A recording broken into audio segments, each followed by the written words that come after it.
আজ ভারত পাকিস্তান ম্যাচ 2013 সালের পর আর কোনো দ্বিপক্ষীয় সিরিজ নয়, দেখা হয় শুধু আইসিসি বা এসএসসি মঞ্চে।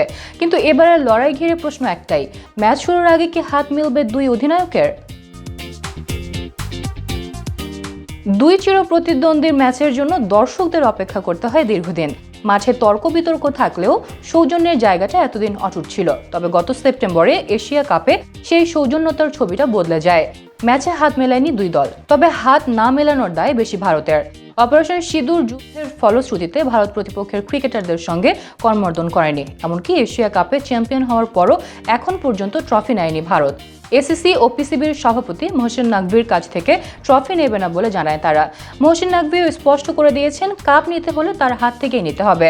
ফলে ট্রফি এখনো দুবাইয়ে এসিসির সদর দফতরে পড়ে আছে। পরিস্থিতি এতটাই উত্তপ্ত ছিল যে এক পর্যায়ে মুখোমুখি হওয়াটাই অনিশ্চিত হয়ে পড়ে। মোস্তাফিজুর রহমানকে আইপিএল থেকে বাদ দেওয়ার পর নিরাপত্তার শঙ্কায় ভারতে বিশ্বকাপ খেলতে যাওয়ার কথা জানায় বাংলাদেশ।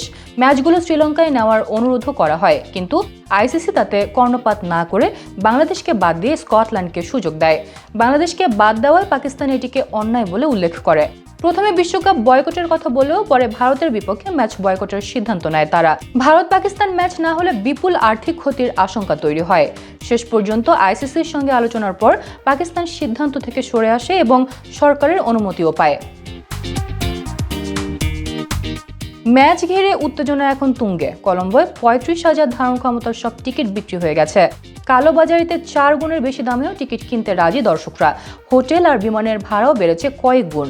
এবার নজর টসের আগে হাত মেলাবেন কিনা এই প্রশ্নে পাকিস্তান অধিনায়ক সালমান আলী আগা বলেছেন, দেখা যাক কাল কি হয়। এখন করমর্দন হবে কিনা সেই সিদ্ধান্ত ভারতকে নিতে হবে।